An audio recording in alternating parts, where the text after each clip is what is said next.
I finally forced my legs to go over to a stranger's table and asked to sit with them for at least 5 minutes, despite the overwhelming, paralyzing social anxiety, constant thought battles in my head like, oh, you don't deserve to do this, you can't do this, it's too hard, you can probably try tomorrow, don't even bother, it's fine, just sit back and go play some video games, right? But that's what it was saying, but despite the fear, I just did it anyways, and it was quite the experience. So bear in mind, before getting the successful attempt, I had 3 failed attempts. And so first, ideally, I wanted to do this challenge at like McDonald's in like some kind of fast food place. So that's where I went first. I went to McDonald's. I got in there. I just ordered a burger and waited for my food, and then got my food. And I noticed that there was barely anyone in the McDonald's. Like there was probably like 2 people in there. So I'm like, here's my chance. It was really awkward because so there was this older lady and she had like 3 grandchildren, and I saw them sitting next to a table close to me, and I was tempted to do the challenge right then and there, but everything was blocking me, like my own self. Like I physically could not walk up to the stranger and ask to sit with them for 5 minutes, even though it was a really good opportunity. And I honestly thought it was really awkward. I'm like, why would I sit at this table when this grandmother is enjoying time with her grandchildren, and I'm just gonna disrupt that. I don't want to disrupt someone's time. So I'm like, you know what? I'll take the L here. And it was really awkward, but I enjoyed my burger. And I'm like, you know what? I'm not gonna give up. Second place I went to Wendy's. Did the same thing. I ordered a burger and a fountain drink. And I also noticed that there was basically only one person there. And I didn't feel like approaching. All the things in my mind told me to, but I didn't want to because there was only one person. And he finished eating like so quick that I didn't even have a chance to even approach him. So that was another L. So at this point in time, I was getting unbelievably self-hatred and loss of motivation to do this challenge. And altogether, I almost ended up not doing this challenge whatsoever. But then the third attempt, I'm like, I've spent all this time, I wasted all this gas and all this money just to do this challenge. Next restaurant I go to, I'm just gonna do it.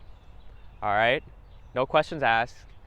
So I went to this ice cream fast food place and got some ice cream, sat by myself like a shy little boy eating my ice cream, like thinking like, will I ever complete this challenge?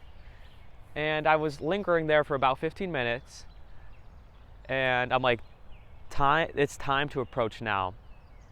And you know, anxiety beforehand was saying, oh, you don't deserve to take up anyone's attention. You're not good enough. Why would you just approach someone's table on a random Tuesday? Like, what's wrong with you? You're awkward as shit. This is what anxiety tends to do. It tends to just spin that narrative every way it can. And it's pretty, you gotta take it,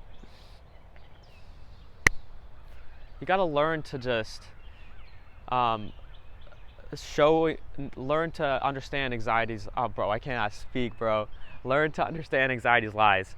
But so I see this old guy, this old gentleman, and he's eating his food. So I force my legs to go up to that table, and I did it. At first it was awkward, you know. I'm like, excuse me, sir, mind if I sit at your table for 5 minutes? And he's like, yeah, sure. And I'm like, how the hell did he allow me to sit at his table? He is such a nice gentleman. Yeah, so we basically had small talk. We talked about, you know, the weather in my hometown. and it was pretty nice out and sunny. I talked about how I got a double scoop of vanilla ice cream and how it spilled everywhere, and he thought that was pretty funny, and he kind of laughed and we kind of chuckled. But yeah, that's what basically we talked about, just the weather and food. But he ended up finishing his food. I was only at the table for around 4 minutes, but hell, this is a win, okay? This is coming from a guy that is technically still socially anxious, but is gotten way better. I used to be walking down my street for a 15-minute walk, and if I was on the same side as a stranger, I would immediately vert to the other side of the sidewalk so I wouldn't even have to interact with any of the strangers. That's how bad it was. And I would do this every single time. Like, oh, there's a stranger approaching this path, and they're about to talk to me. Oh, better go to a different sidewalk so I don't have to interact with them. That's how scared I was. So, you know what? You gotta face anxiety's bluff, and this is just a lesson I need to learn, and all of y'all should learn too, because anxiety, the thing is, it can sound so convincing, and it's like gonna convince you about the craziest things, like, oh, they'll hate you if you do this, we'll never forgive you. Are you kidding me? Why should you take up space? Like, it's gonna say all these things because it knows you so well, and it's trying to protect you. It's just misaligned. So yeah. Call to action. So I challenge my viewers to do this challenge within 24 hours and write in the comment section how it went. What surfaced? Were you able to do it? What crazy interactions did you get? Just write that in the comment section, and I would really be enthusiastic to learn how you guys did this challenge. And if you can't do this challenge, just do something, bro. Just do some kind of social anxiety challenge. I mean, I've learned so much by doing these challenges throughout these couple weeks, and it's just very insightful. So yeah, hopefully you guys enjoyed. See you guys in the next video. Subscribe for more bangers, and peace.